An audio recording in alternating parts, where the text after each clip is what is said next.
Así inicia Es Noticia, noticia en profundidad. Qué placer acompañarles. Soy Tatiana Pérez y les saludo desde nuestra sede central en Caracas, en Venezuela. A partir de este momento tenemos 3 temas que son noticia y los revisamos como siempre primero a través de titulares. En Noticia Bolivia, Tribunal Supremo Electoral proclama a Luis Arce como presidente electo del país. Con el 100% de las actas contabilizadas, el MAS alcanzó el 55,1% de los votos, con una ventaja de 26 puntos sobre el opositor Carlos Mesa. Se trata de un impactante resultado, teniendo en cuenta el complejo escenario de golpe extendido que vive el país. Tenemos el análisis geopolítico de este triunfo para la democracia en Bolivia. En Noticia Argentina, una disputa por la herencia de tierras de una poderosa familia cercana al macrismo intenta dar un giro político. En los últimos días señalan al gobierno del presidente Alberto Fernández de complicidad con una de las partes. Se trata de una peligrosa acusación y desde el Ejecutivo se advierte del plan. Detallamos estos hechos y los analizamos. Y en Noticia Colombia, la fallida moción de censura al ministro de la Defensa dejó una estela de graves denuncias que suman a la lista de violaciones de derechos humanos por parte de la fuerza pública.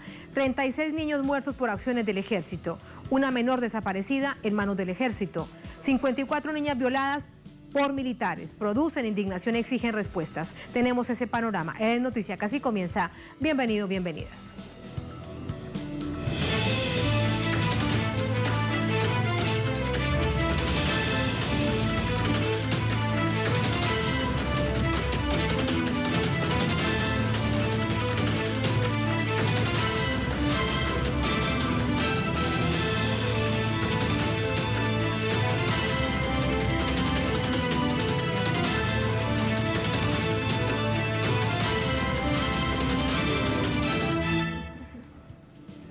En Noticia Bolivia, Tribunal Supremo Electoral declara oficialmente a Luis Arce como presidente electo del Estado Plurinacional de Bolivia con un total de 55,1% de los votos a favor, con la segunda participación más alta en la historia del país.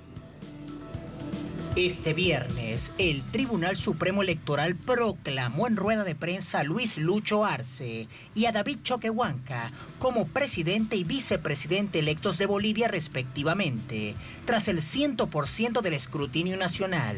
Con una participación de 88% del padrón electoral, Arce, del partido MAS y PSP, alcanza la presidencia de la República al obtener 3.393.801 votos a favor, lo que equivale al 55,10% del resultado total.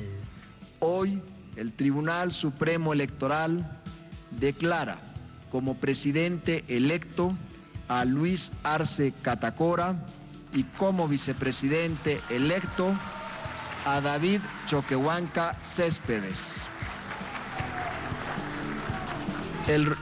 El resultado de la elección ha sido reconocido por los contendientes en un gesto que los honra y enaltece, avalado por la comunidad internacional. Por su parte, el candidato Carlos Mesa, del partido Comunidad Ciudadana, obtuvo 1.775.922 votos, para un 28,83%. Y en tercer lugar, Luis Camacho, del partido Creemos, atrajo 862.183 votos, logrando un 14,1% del total de 6.438.518 votos emitidos. En el acto oficial, también fueron declarados los 130 diputados electos a la Asamblea Legislativa, así como 36 senadores y 9 representantes para organismos parlamentarios supranacionales, todos con sus respectivos suplentes. El órgano comicial destacó la rapidez en la transmisión de votos, proceso que duró 5 días, lo cual es un récord histórico para Bolivia. Asimismo, remarcó el carácter paritario de género logrado en estas elecciones al haber igual número de mujeres y hombres electos para los cargos legislativos. El reconocimiento del resultado no se hizo esperar de parte del ex candidato y ahora líder de oposición, Carlos Mesa, así como de la Confederación de Empresarios Privados de Bolivia, al igual que otras organizaciones. Sin embargo, el ex candidato Camacho, agitador de la minoría violenta del movimiento Unidad Juvenil Cruceñista, que apoyó el golpe de Estado de 2019, insiste en no reconocer su derrota.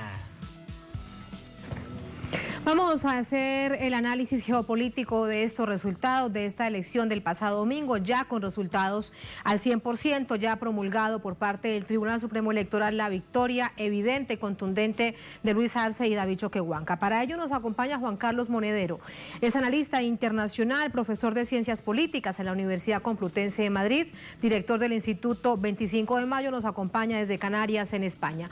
Profesor Monedero, ¿cómo está? Muy buenas noches. Un placer estar con vosotros. Buenas noches. Muchísimas gracias, profesor. Su visión global, quiero preguntarle sobre todo este asunto que ha enmarcado, profesor, los resultados definitivos con el 100% ya escrutado por parte del Tribunal Supremo Electoral. Yo creo que hay varias conclusiones muy relevantes para el futuro de Bolivia y de América Latina, ¿no? La primera me recuerda mucho a cuando el pueblo se echó a la calle y regresó el presidente Chávez. Ahí se rompió una maldición que decía que cuando los Estados Unidos dan un golpe de Estado, da un golpe de Estado. Y no era imaginable que el pueblo se iba a echar a la calle y iba a regresar a su presidente. Hace un año, Estados Unidos, con el brazo interpuesto de la OEA, dirigida por Luis Almagro, dio un golpe de Estado, como se dan los golpes de Estado en el siglo XXI, un golpe de Estado blando, sobre la base del lawfare, apoyado con presión de militares y policías, y un año después el pueblo regresa a los dirigentes del MAS. Y por tanto, una vez más, se rompe esa maldición y creo que es esencial. En segundo lugar, creo que es también muy relevante verificar que la OEA, como dijo el Che Guevara en su día, es el Ministerio de Colonias de los Estados Unidos y que acertó a América Latina cuando puso en marcha la UNASUR, es decir, una integración regional latinoamericana al margen de las injerencias norteamericanas que se traducen en este tipo de cuestiones, ¿no? En intentos involucionistas, por ejemplo, en Venezuela, en apoyo a las políticas autoritarias en el Ecuador contra la oposición, contra el correísmo, o los verificadores supuestamente del fraude hace un año, que ahora se demuestra en prácticamente el 100% de las mesas que fueron señaladas como fraudulentas por la OEA, hoy se demuestra que el resultado es prácticamente el mismo que el de hace un año, incluso en algunas mesas superior, lo cual demuestra, bueno, pues que la OEA solamente sirve para, en connivencia con los medios de comunicación, poner en marcha políticas, bueno, pues de subversión de la democracia. Y quizá un último elemento, que tampoco es menor, es que el pueblo boliviano no ha creído a los medios de comunicación. Y por tanto, creo que es muy importante no hacer escucha o hacer oídos sordos a ese discurso que planteaba en Bolivia que el MAS no tenía ningún tipo de futuro, que Evo Morales era un corrupto, un pederasta, que todo lo que acompañaba al MAS era un futuro incierto y peor para Bolivia. El pueblo no lo escuchó y gracias a que el pueblo boliviano no lo escuchó, tenemos este resultado. Y déjame añadirte un último elemento que tampoco es menor. Los pueblos son inteligentes y son conscientes de que la gestión, en más de una década anterior, el pueblo ha mejorado sus condiciones de vida. Incluso las clases medias han mejorado de manera manifiesta su modus vivendi. Y por tanto, a la hora de votar, han votado también escuchando a sus intereses. La conclusión que te decía, que para mí no es menor, es que cuando los gobiernos mejoran la vida de los pueblos escuchan ese mensaje, ¿no? Y por tanto, creo que todo lo que extraemos son lecciones que nos van a servir para el futuro, para no cometer los errores de creer en que no tenemos que creer, de gobernar mejorando la vida de la gente y, sobre todo, entendiendo la necesidad de que América Latina recupere instituciones regionales al margen de la injerencia norteamericana. Pero me pregunto, profesor, evaluando estos resultados de la votación, si también hubo en toda esta votación esa especie de voto venganza del pueblo contra este gobierno de facto. Siempre los resultados electorales son complejos, no tienen muchos ángulos, pero también los pueblos latinoamericanos van aprendiendo. Yo recuerdo que eso que acabas de plantear fue el discurso en 1990 para no votar al sandinismo. Era muy importante votar a Violeta Chamorro porque si no iba a seguir la contra, iba a seguir la guerra, y eso llevó a sandinistas a votar en contra de sus propios intereses. Yo creo que en esta ocasión, ya digo, el pueblo no ha hecho caso a este tipo de mensajes. Incluso es curioso porque la intimidación estaba ahí, porque en las encuestas las clases medias no reconocieron que el voto iba a ir al movimiento al socialismo, iba a ir al MAS, sino que lo ocultaron, ¿no? Y también porque seguramente reconocer ese voto implicaría algún miedo, algún tipo de represalia que tiene que ver con lo que la gente ha vivido, como bien dices, durante estos 11 meses. La imagen, ¿no?, de Camacho entrando, ¿no?, o Jeanine Áñez en el Palacio de Gobierno con la Biblia, pero no con toda la Biblia, con la Biblia del Antiguo Testamento, porque el Papa Francisco no les gusta. Les gustaba Juan Pablo II, les gustaba Benedicto XVI, les gusta, ¿no?, un tipo de Dios castigador, no un Dios de fratelli tutti, de todos hermanos, ¿no? Entonces, la gestión económica ha sido también disparatada, y luego esa sensación, porque es que es en el fondo de lo que estamos hablando. Si lo que estamos hablando es que hay unas élites antipatriotas en todos nuestros países dispuestas a entregar nuestras riquezas al hegemón que corresponda. En el caso de España, la derecha está dispuesta a entregar nuestras riquezas a Alemania.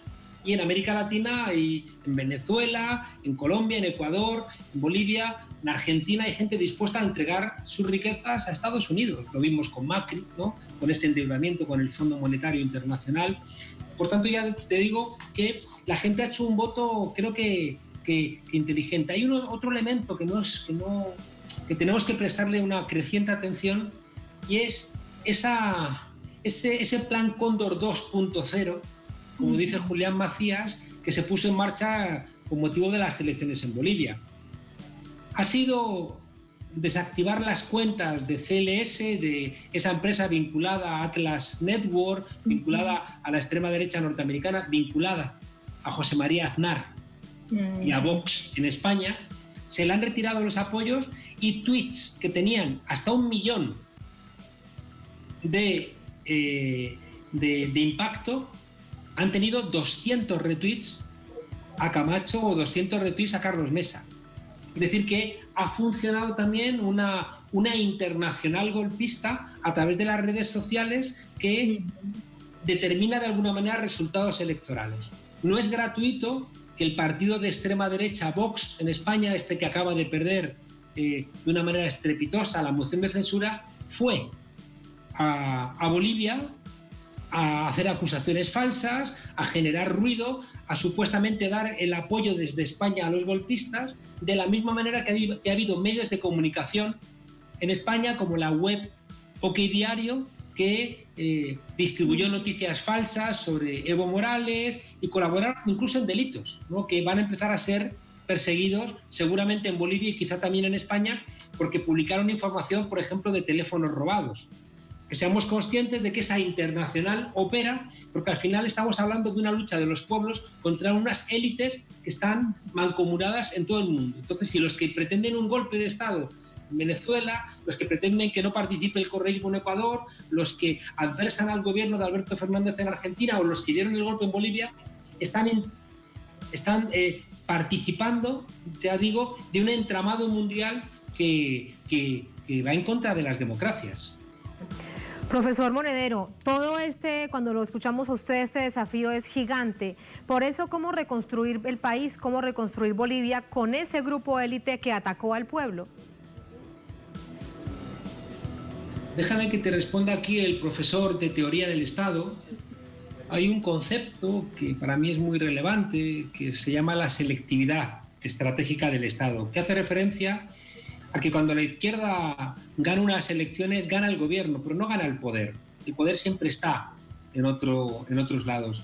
Ni siquiera cuando se pretenden transformaciones estructurales, como en Venezuela, ¿no?, con el poder comunal, con cambios constitucionales, ni siquiera ahí uno puede hacer todo lo que desearía, ¿no?, porque las estructuras heredadas siempre tienen unas inercias que que dificultan las transformaciones, porque además esas inercias están insertas en un mundo global donde esa selectividad del Estado nacional a su vez está maniatada por un laberinto global que vemos que, como en algunos lugares del mundo ocurre, puede incluso determinar una intervención militar norteamericana en caso de que las cosas vayan en otra dirección. Por tanto, cuando gobernamos tenemos que ser conscientes de que tenemos el gobierno, pero que el poder, es decir, los bancos, los medios de comunicación, la diplomacia, las relaciones internacionales, una parte del funcionariado, la oficialidad de la policía o del ejército, una parte de la judicatura, están en manos de los poderosos, porque son los que han remunerado para tener a esos sectores de la población de alguna manera en nómina. Es muy importante que revirtamos popular y democráticamente esa realidad, porque si no es muy difícil, ¿no? Vemos que puedes gobernar durante 14 años en Argentina y revertir la pobreza, y en un año Macri devolvió a más de 1 millón de personas a la pobreza, ¿no? Es decir, la capacidad que tienen en el sistema actual neoliberal la derecha de revertir los logros de los gobiernos de izquierda es enorme. Y al mismo tiempo las dificultades de los gobiernos de izquierda para poner en marcha políticas que beneficien a las mayorías es muy ardua, cuesta muchísimo esfuerzo. Lo estamos viviendo también ahora mismo en España con el gobierno del PSOE y de Unidas Podemos. Como bien dices, este 30% que ha sacado la oposición es un 30% donde están grandes empresarios, terratenientes, altos funcionarios, sectores de la judicatura, dueños de medios de comunicación, que siempre tienen un ánimo golpista. A mí me gusta que Luis Arce diga no va a haber venganza contra los que dieron el golpe y acusaron falsamente de fraude, intentaron encarcelar sin ningún tipo de razón a Evo Morales y a García Linera y otros dirigentes, pero tampoco tienen que ser ingenuos. La ingenuidad te lleva a que no seas antepasado de nadie. Entonces, lo que tiene que ponerse a actuar ahora mismo en Bolivia es el Estado de Derecho. De manera que todos aquellos, ¿no?, que hayan atentado contra las leyes bolivianas tienen que ser juzgados. Ya vimos también en el caso de Venezuela, recuerdo que el presidente Chávez, después del golpe, perdonó a los golpistas para que luego siguieran, ¿no? Sí. Las marimbas y demás. Y por tanto, creo que es ingenuo, ¿no? He leído recientemente un libro que me ha impresionado mucho, que se llama M, el hijo del siglo, de Scurati, que es un libro sobre el ascenso de Mussolini al poder. Y cómo ahí la tarea principal con el que se resume es que Mussolini se hizo con el poder en Italia en los años 20 porque le dejaron. Es decir, porque la izquierda no le plantó cara con la contundencia suficiente. Igual que recientemente he leído una biografía de Willy Brandt, el responsable de la socialdemocracia alemana, un hombre moderado, socialista pero moderado, reconociendo que cuando se suspendió el gobierno de Prusia en 1933, que fue el paso previo al ascenso de Hitler al poder en Alemania, dice Willy Brandt en sus memorias, Mi camino a Berlín, dice textualmente: nos equivocamos, teníamos que haber cogido las armas para confrontar a los nazis, porque aunque nos hubieran derrotado, hubiéramos lanzado 2 mensajes. Primero, que no toda Alemania había sucumbido y había gente dispuesta a dar su vida por la democracia, y en segundo lugar, luego cuando Hitler se hiciera con el poder, llegado el caso, sabría que no toda Alemania le estaba apoyando. En esa dirección yo creo que tenemos que aprender en todos nuestros países que hay una minoría, en este caso un 30% de votos, pero que en realidad suele ser un 15%, como mucho un 20%, ¿no?, de gente. Hay otro 10% de gente engañada, de gente ofuscada, de gente arrastrada por otro tipo de razones, pero hay entre un 10 y un 15% de gente que van a hacer todo lo posible para tumbar los gobiernos democráticos. Porque es un juego de suma cero. Ellos no quieren pagar impuestos, ellos quieren saquear las riquezas públicas, ellos, lo hemos visto, querían el litio que pertenece a todos los bolivianos, convertirlo en una apropiación personal de un pequeño grupo de gente. Ellos van a pagar a mercenarios, ellos van a intentar comprar a sectores del ejército y por tanto no cabe ningún tipo de ingenuidad. Tanto Luis Arce como David Choquehuanca tienen que saber que hay un porcentaje no pequeño que controla los medios de comunicación, que tiene las conexiones internacionales, que está en discusión con las oligarquías latinoamericanas, que está en conexión con el Departamento de Estado norteamericano, que está en conexión con la OEA y que va a seguir poniendo palos en las ruedas. Y por tanto, ya digo, defensa del Estado de Derecho, no asustar a esa gente, pero ser muy contundentes en la aplicación de la ley y del Estado de Derecho. Tremendos desafíos tiene. Gracias, profesor Monedero, por ese análisis. Muy buenas noches. Muchas gracias. Un abrazo desde las Islas Canarias, donde he estado grabando un programa. Un abrazo muy fuerte. Un abrazo, gracias, profesor. Todo, y cuídense del COVID-19, que es un bicho feo que hace mucho daño. A cuidarse mucho. Muchísimas gracias, profesor Monedero. Muchas gracias. Todos debemos cuidarnos del virus de la COVID-19. Comienza por nosotros y luego como sociedad. Bien, vamos así a la primera pausa en esta emisión de Es Noticia. Al volver Es Noticia Argentina. Una disputa por la herencia de tierras de una poderosa familia cercana al macrismo intenta dar un giro político. En los últimos días señalan al gobierno de Alberto Fernández de complicidad con una de las partes. Se trata de una peligrosa acusación. Desde el Ejecutivo se advierte del plan. Detallamos los hechos y los analizamos al volver en Es Noticia.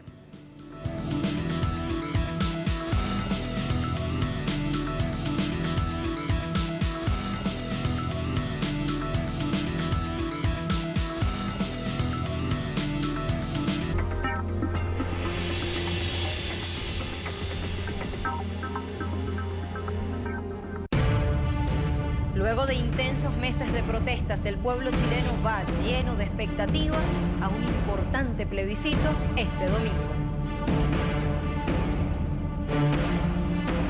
Telesur sigue acompañando a los chilenos y a las chilenas en este nuevo proceso. Sigue toda la información de la mano de Paola Dragni y Alejandro Kirk. Entérate de todos los detalles a través de nuestra página web y redes sociales. Plebiscito Chile 2020, solo por Telesur, la señal informativa de América Latina y el Caribe.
Noticia Argentina, el escándalo por el caso Etcheverry evidencia cómo los grandes latifundistas y productores ligados al macrismo aprovechan la coyuntura para tratar de desestabilizar al gobierno del presidente Alberto Fernández. Revisamos los hechos. Las amenazas de desalojo denunciadas por la hermana del exministro Luis Etcheverry, Dolores Etcheverry, en relación a la propiedad de un considerable lote de tierras en la localidad de Santa Elena, provincia de Entre Ríos, en la región centro-norte del país, ha puesto una vez más sobre la mesa la agudización de las contradicciones en relación con la propiedad de la tierra en las extensas zonas agrícolas del campo argentino. Ha anunciado que mañana vendrá con una patota a sacarme de mi casa, a mí y a mis compañeros del Proyecto Artigas. Lo hace con mentiras y engaños, que lamentablemente son oídos por algunos. Luis Etcheverry, a pesar de tener totalmente comprado al Procurador General Jorge Amílcar El Coque García, quiere precipitar una situación de violencia para mostrar su poder. La pugna gira en torno a la herencia de Dolores Echeverre, heredera del 40% de la propiedad de las tierras de la familia Echeverre, históricos terratenientes de la región, estrechamente vinculados a los monocultivos, el uso de agrotóxicos y prácticas ilegales contra el ambiente y los trabajadores del campo, siempre a la sombra del poder. La hermana del exministro y expresidente de la zona rural durante el macrismo, que también denunció actos de corrupción de su familia y del expresidente Macri.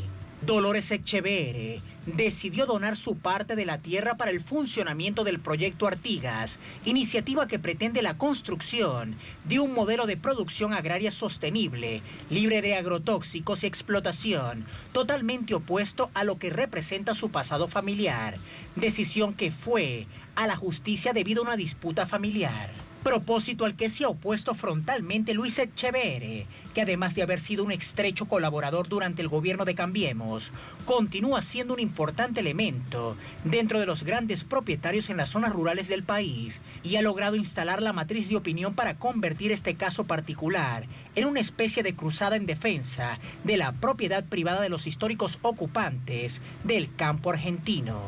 Líderes y organizaciones sociales exigen respeto a la sentencia judicial y piden al exministro macrista terminar con la violencia y las amenazas sistemáticas contra los integrantes del proyecto Artigas. De acuerdo al medio local Página 12, los legisladores de Cambiemos en la provincia de Entre Ríos publicaron un comunicado denominado La toma de tierras como pandemia nacional. En la misma línea, la Comisión Directiva de la Sociedad Rural de Gualeguay habría amenazado con protegerse si la ministra de Seguridad y las fuerzas policiales no actuasen por medio de un lenguaje que incita a la violencia. Según una investigación de Oxfam, América Latina es la región del mundo con más desigualdad en la distribución de la tierra.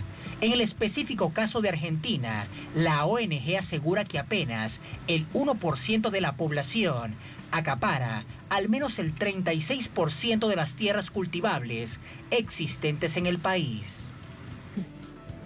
Es un asunto que vamos a seguir explicando, profundizando. Para ello nos acompaña Manuel Bertoldi, coordinador de la Secretaría de ALBA Movimiento, nos acompaña desde Entre Ríos, Argentina, vía telefónica. Manuel, ¿cómo estás? Muy buenas noches, bienvenido a Noticia de Telesur. Hola, muy buenas noches.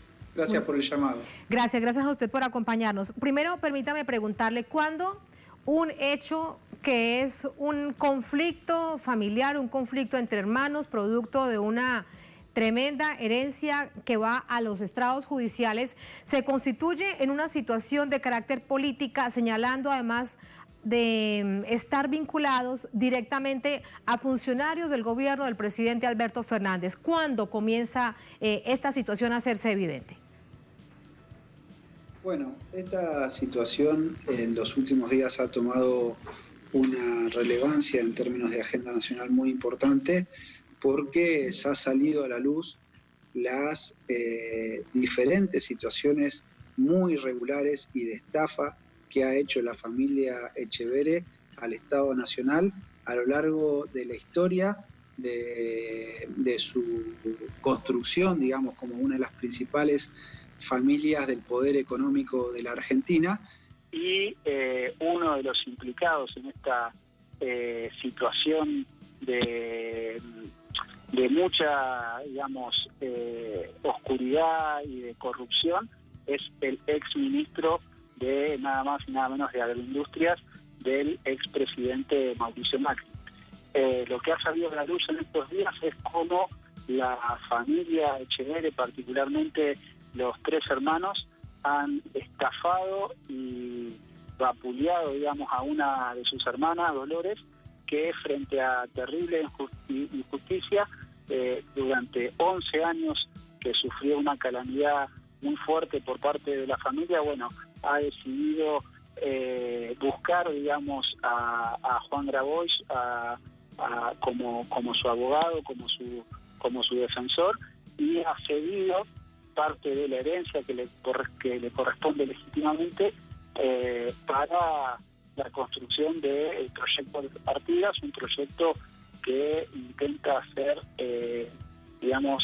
construir un proyecto agroecológico apuntando a la soberanía alimentaria. Sí, Manuel, ¿y este proyecto Artigas está dentro de las hectáreas que por herencia le corresponden a ella, a Dolores?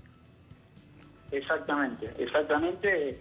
Dolores, como parte de la familia Echeverre, le corresponde un quinto, digamos, de la inmensa fortuna que tiene esta familia y que tiene gran cantidad de hectáreas. Como ustedes decían en el informe, en la Argentina vivimos una gran concentración de la tierra en pocas familias de lo que llamamos la oligarquía terrateniente, y bueno, Dolores de una forma muy valiente y heroica ha enfrentado a estos 4 hermanos que ella misma dice los Echeverre corruptos, y ha puesto a disposición de organizaciones sociales, ambientales, de pequeños productores, campesinas, ha puesto a disposición estas hectáreas para construir un proyecto que tenga que ver con el arraigo rural, con la, digamos, vuelta de pequeños productores a la producción, y una producción que se tiene que hacer, nosotros entendemos, de forma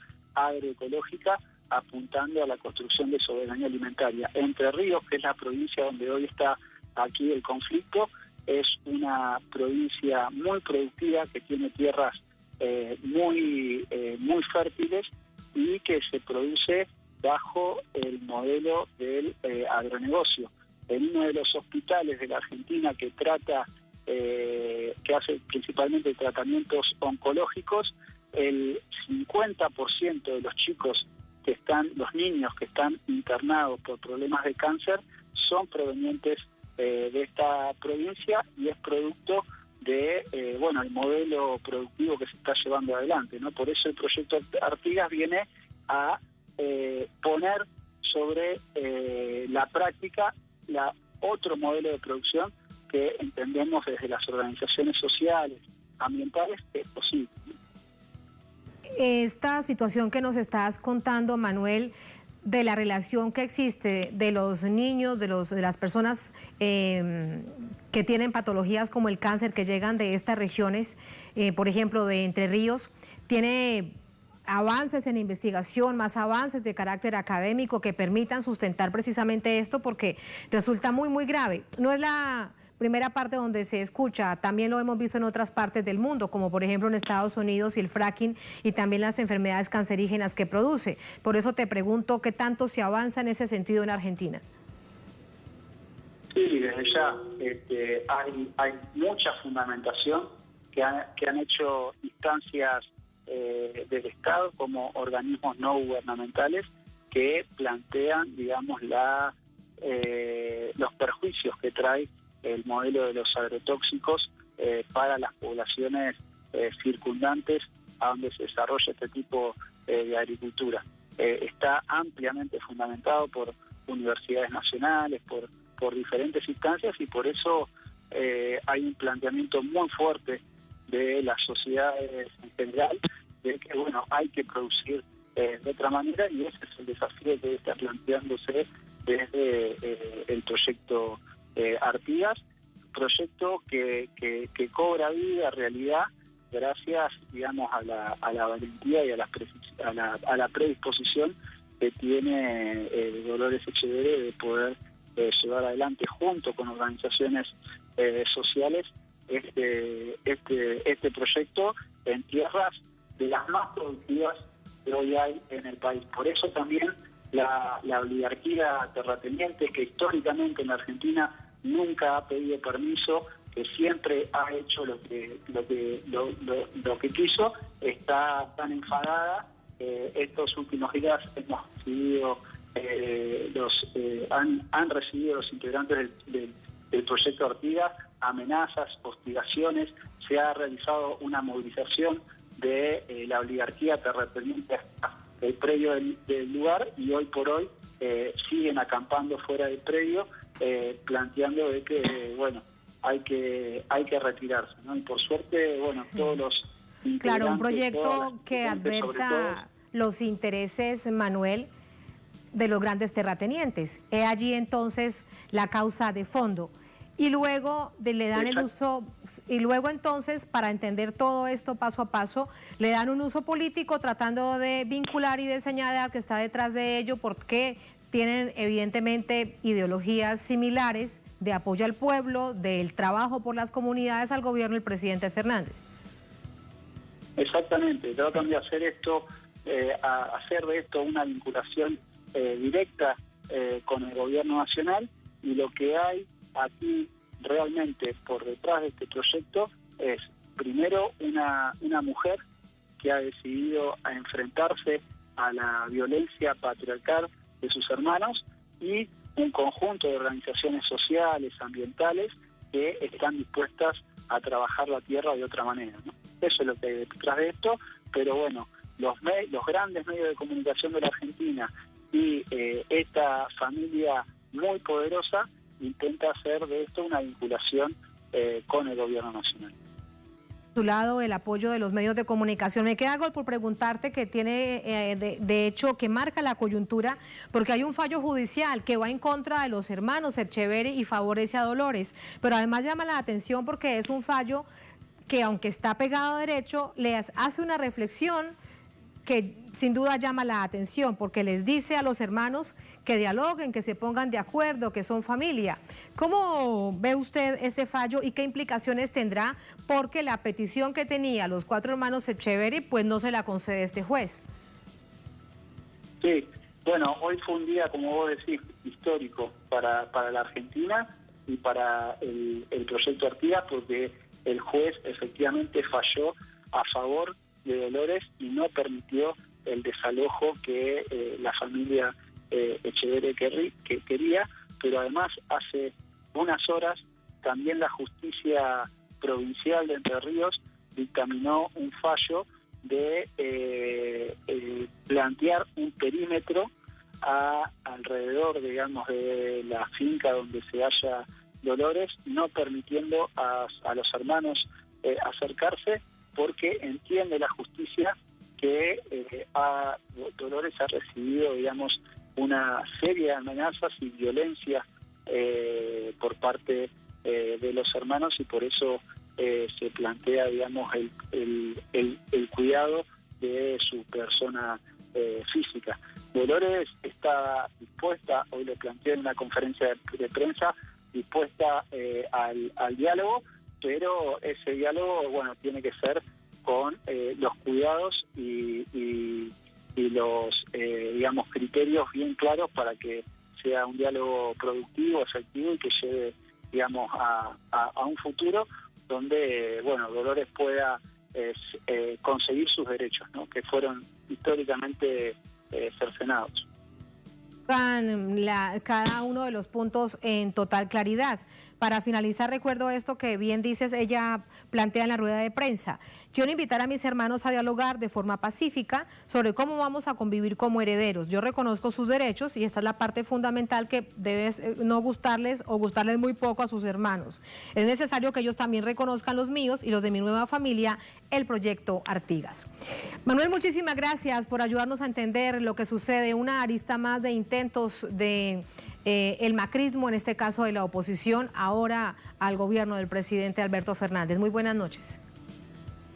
Muchas gracias a ustedes, y para nosotros lo que se está viendo aquí en Entre Ríos, en Argentina, es histórico, porque estamos discutiendo por primera vez en muchísimos años quién es el dueño de la tierra y para qué se tiene que usar la tierra, no solamente en nuestro país, sino en el continente entero.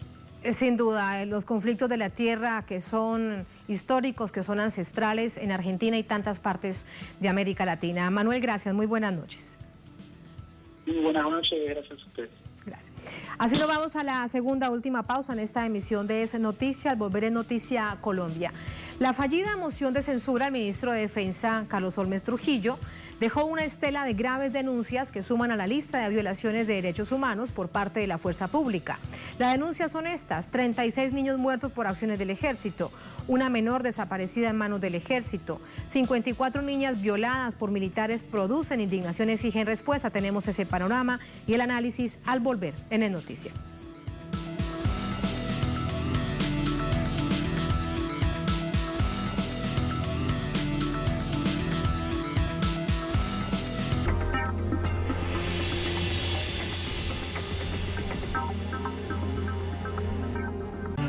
recorrido que te invita a conocer las diferentes danzas tradicionales en México. Una danza muy colorida, muy grande, y sin tener música, pues no sería como una tradición. Esta danza de Tastuanes consiste en representar un combate entre el bien y el mal.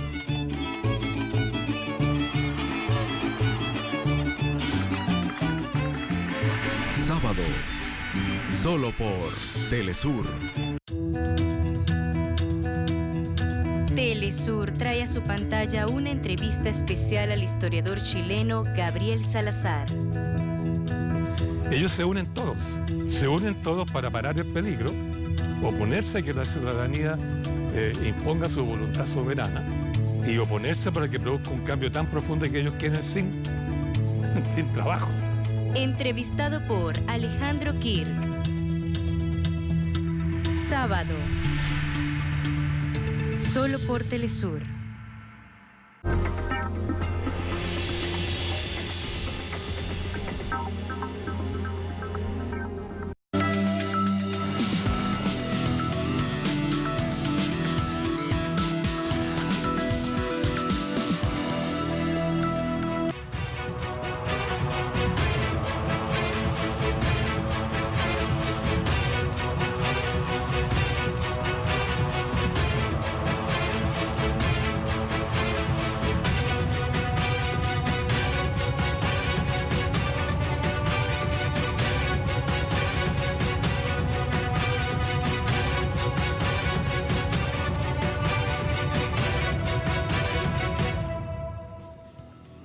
En Noticia Colombia, 36 niños muertos, 54 niñas violadas a manos del ejército, masacres en el país, presencia ilegal de tropas extranjeras. Es este panorama lo que denuncian congresistas de oposición que trataban de llevar adelante un debate de moción de censura al ministro de la Defensa, Carlos Holmes Trujillo, pero que la coalición de gobierno lo salvó.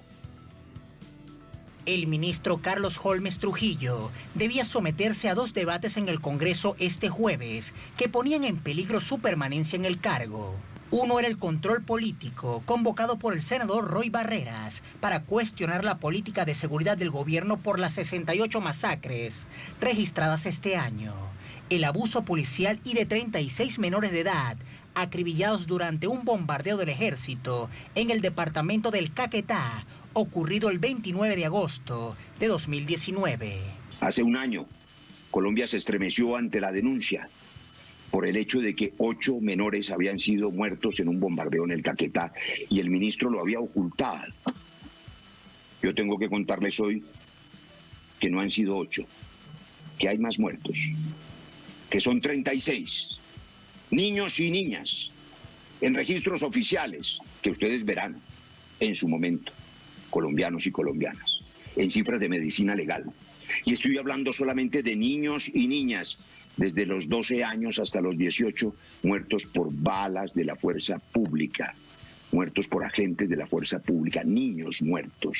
El ministro respondió que la presencia de menores en un grupo armado ilegal no frena la operación del Estado y que entregar esa información no corresponde a su cartera. Lo tiene que decir medicina legal. Recuperados. ¿Quién tiene que decirlo? Lo tienen que decir las autoridades competentes. Pero eso de decirle al país 36 muertos, ¿y usted no lo sabía, ministro? El segundo debate al que debía someterse Carlos Holmes era el de moción de censura, solicitado por el senador Jorge Enrique Robledo, motivado en la presencia ilegal de tropas militares de Estados Unidos en Colombia. Este debate no llegó a realizarse debido a que, culminada la primera sesión, 58 congresistas de la coalición de gobierno aprobaron dejar sin efecto la solicitud de Robledo y salvar al ministro porque quedaron satisfechos con sus respuestas. La oposición califica este actuar como un golpe a la democracia. Pero es muy grave lo que está pasando. La Constitución establece que se pueden hacer mociones de censura y entonces ahora se inventaron el veto de la mayoría del Congreso para que las mociones de censura no se puedan hacer. ¿Esto qué es lo que está pasando en Colombia? ¿Cómo es que aprueban unas tropas extranjeras en Colombia violando la Constitución y la ley, las órdenes del tribunal, y ahora se van a inventar la falacia de que porque el Consejo de Estado tomó una decisión, todas las demás cosas desaparecieron? Este es un debate de control político. Los asuntos legales se tramitan donde haya que tramitarlos.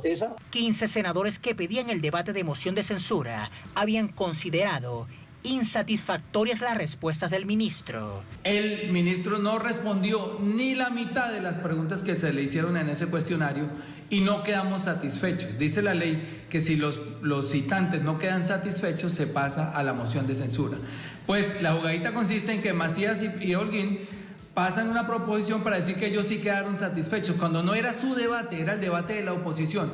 Y el presidente Arturo Char se presta para eso.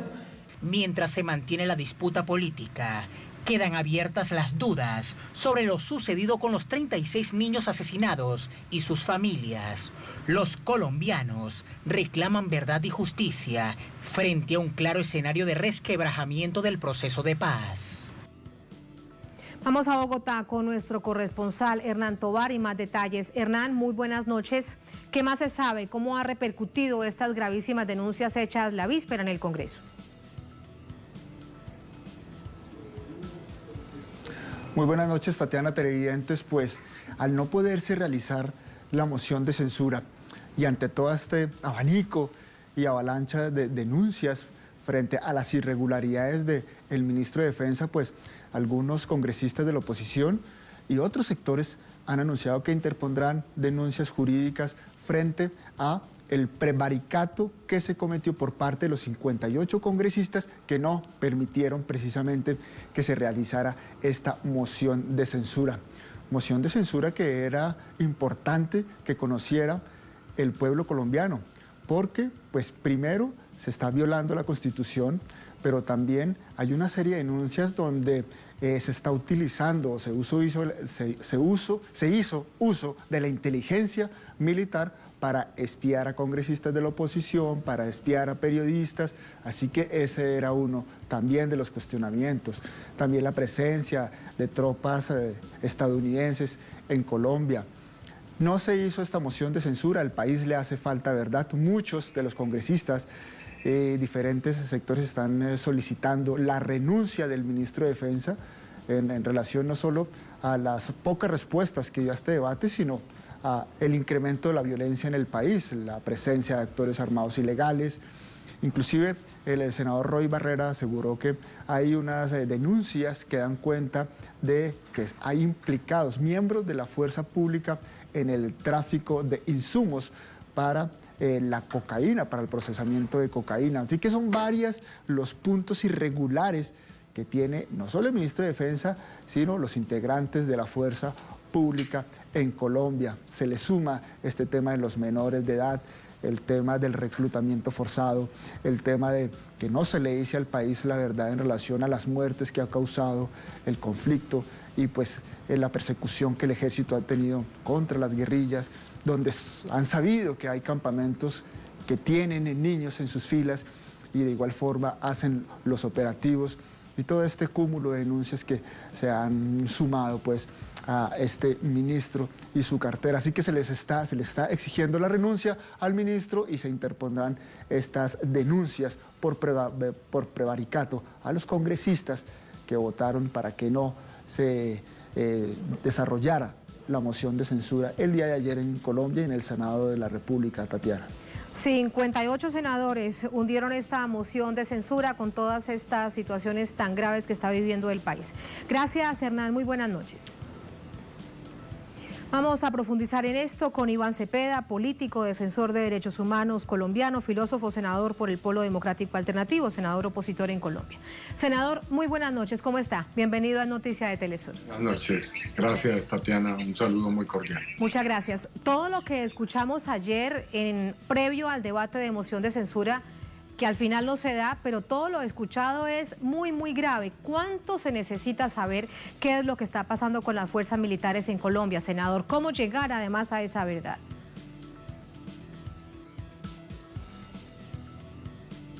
Senador. Senador. Hemos perdido la comunicación con el senador Iván Cepeda. Rápidamente vamos a restablecer la comunicación para comprender qué es lo que significa en Colombia todas estas denuncias que hay en el país de cara a violaciones por parte de la fuerza pública, por parte del ejército en este caso. Senador, de nuevo con usted, ¿me escucha?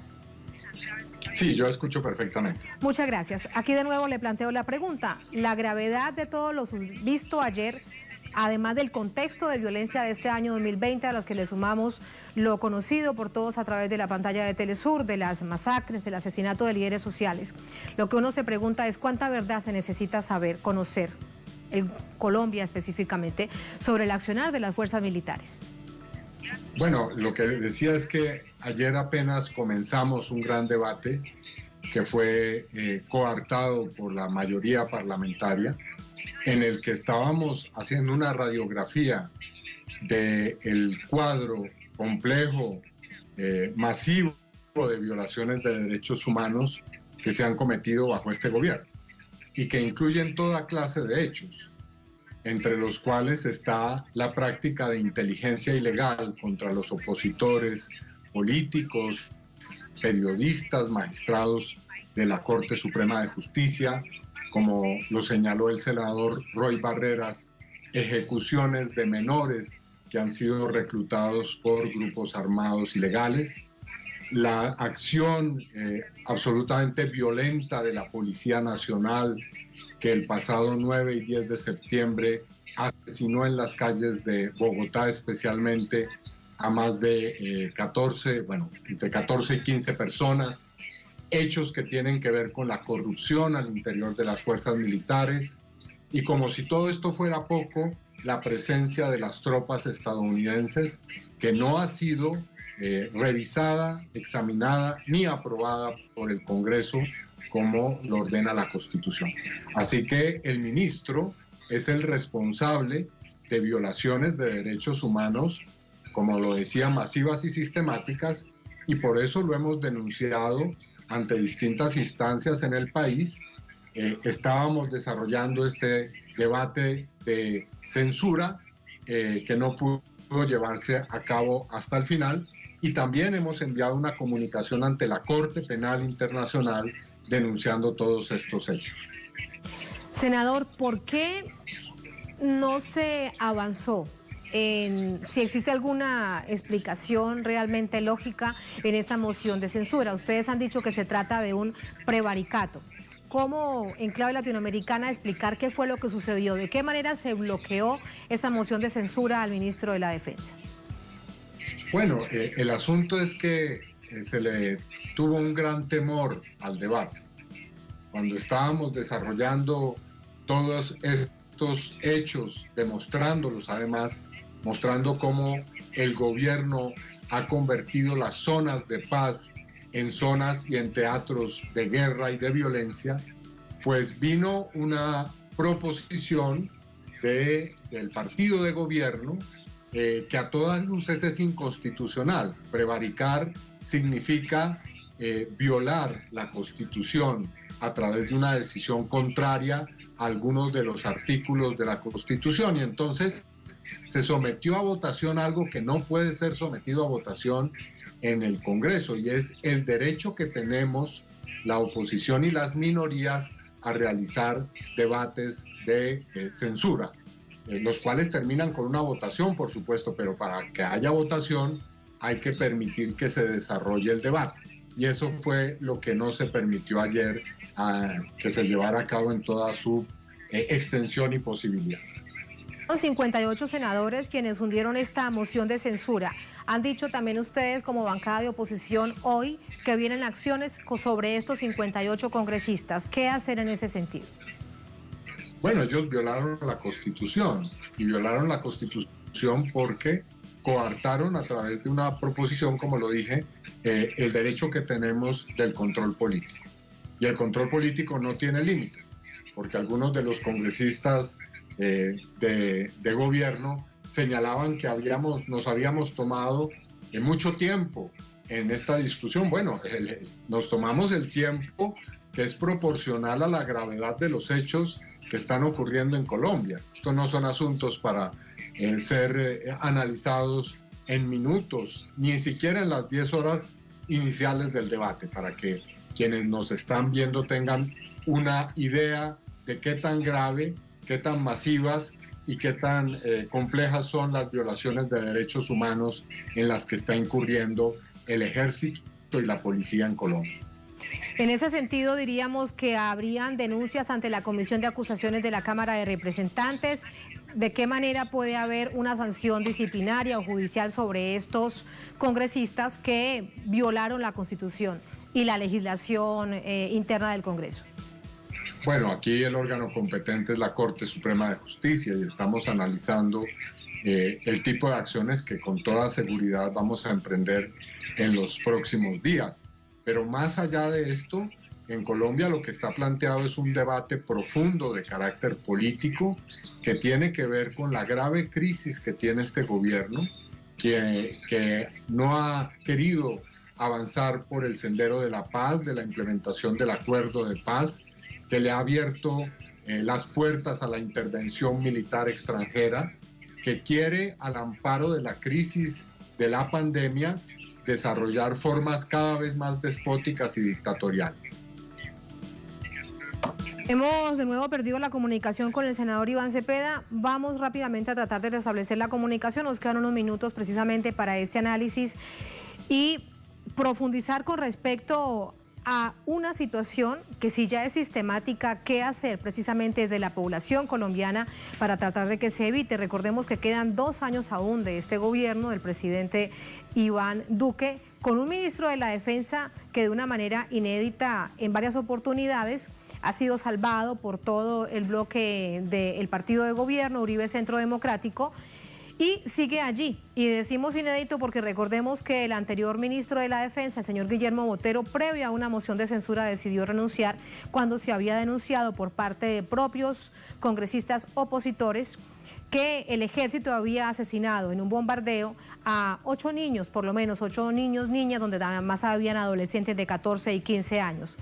Recordamos que en ese momento se adelantaba esta moción de censura y para no enfrentarse a ella, el ministro de la Defensa de ese momento, Guillermo Botero, renunció. La pregunta ahora es qué sostiene además en este momento al ministro de la Defensa, Carlos Holmes Trujillo, porque precisamente da cuenta de los entramados de poder que hay en el país en un momento de profunda complejidad en el marco del conflicto armado interno, con todas las masacres, líderes asesinados y excombatientes de las FARC también asesinados. Senador Cepeda, de nuevo con usted en los últimos minutos que nos quedan para esta conversación. Yo le decía a nuestra audiencia, recordando lo que sucedió con el exministro Guillermo Botero. Previo a una moción de censura, él renunció, porque él sabía lo que iba a suceder. Él sabía que allí iba a salir una información muy grave, que ayer de nuevo se retoma y en ese momento se recordaba además en ese momento a la audiencia que se denunciaban el asesinato en un bombardeo de 8 niños en el departamento del Caquetá. Pero él renuncia antes de esa moción de censura. Este ministro se mantiene. ¿Qué es lo que hay detrás del ministro de la Defensa en este momento, de Carlos Holmes Trujillo, para que él se mantenga en medio de tal situación tan crítica en materia de derechos humanos en Colombia? Bueno, lo que realmente aconteció fue eso, que el ministro anterior tuvo que renunciar después de un debate como el que se hizo anoche y se quiso evitar precisamente que se repitiera esa circunstancia. Al señor Carlos Holmes Trujillo, el partido de gobierno y el uribismo quieren postularlo como candidato para las próximas elecciones, así que están cuidando su imagen política y por supuesto no se quiere entrar en este debate álgido que tiene que ver con la presencia de tropas de Estados Unidos, más cuando estamos a pocos días de la elección que definirá si repite el mandato el señor Donald Trump o si ganará el candidato demócrata, el señor Biden. Bueno, necesariamente preguntarle a usted porque es un asunto que se hila con otro y es que el gobierno colombiano a través de algunos funcionarios y también congresistas que tienen la presencia como representantes de Colombia en el exterior, en este caso en Estados Unidos, están haciendo campaña por Donald Trump. ¿Eso es ilegal? ¿Qué hacer además ante una situación de esas? Y en términos de política exterior, ¿de qué manera genera implicaciones para el gobierno colombiano? Sí, ese es un hecho que es muy grave y que precisamente ha suscitado que yo haya citado para el próximo miércoles otro debate de control político, esta vez en una comisión que es la Comisión de Relaciones Exteriores del Senado de la República, para cuestionar a la canciller sobre si funcionarios diplomáticos u oficiales de otro tipo del gobierno colombiano están participando o tomando de alguna forma pues acciones en la campaña electoral en Estados Unidos. Hay evidencia que indica que eso es así y ese es un hecho que por supuesto es ilegal. No solamente ilegal en Colombia, sino ilegal en Estados Unidos. Ayer en el debate entre los candidatos presidenciales escuchamos claramente que especialmente el candidato Biden dijo que cualquier gobierno que haya estado interfiriendo o interviniendo en las elecciones, pues tendrá que afrontar responsabilidades en su relación con Estados Unidos. Ese es el contexto internacional. ¿Algo más que me queda antes de despedirlo, senador? ¿Intentarán de nuevo moción de censura al ministro de la Defensa? Sí, ya estamos trabajando en una nueva sesión. Vamos a aplicar el estatuto de la oposición que nos confiere el derecho a determinar el orden del día de una sesión de acuerdo a lo que sean nuestras disposiciones como parte de las bancadas del Senado de la República, y utilizando esa disposición llevaremos al ministro a un nuevo debate en esta oportunidad de censura ante el Senado de la República. Muchísimas gracias, senador. Muy buenas noches. A ustedes muchas gracias como siempre. A ustedes gracias por habernos acompañado. Ponemos punto final a esta emisión de Noticias. Cerramos nuestra pantalla tradicional. Nos quedamos en redes sociales, @Noticia_Telesur, @Tatiana_Telesur. Estamos muy pendientes de lo que sucederá el próximo domingo. Plebiscito constitucional. El pueblo chileno decidirá con el apruebo o el rechazo qué pasará en el futuro, nada más y nada menos que de la Carta Social del país, de ese acuerdo entre Estado y sociedad. Veremos lo que sucede. Además de esta pregunta, hay otra que resulta fundamental. El pueblo decide una convención mixta o una convención constitucional. Ahí también está la clave del debate que se ha dado y que se dirimirá el próximo domingo con la encuesta definitiva, cuando el pueblo salga a decidir qué es lo que quiere en términos de constitución para el país. Recordemos que la constitución actual es heredada de la dictadura de Augusto Pinochet. Bien, con eso nos dejamos, invitándolos además el próximo domingo a que estén pendientes de la cobertura de Telesur en el servicio informativo de nuestra casa periodística, y a las 5:30 de la tarde, programa especial con más información, con más análisis, conducido en esta oportunidad por Lucía Córdoba y Paola Fernández. Con esa invitación nos dejamos entonces. Hasta el próximo lunes. Sigan con nosotros.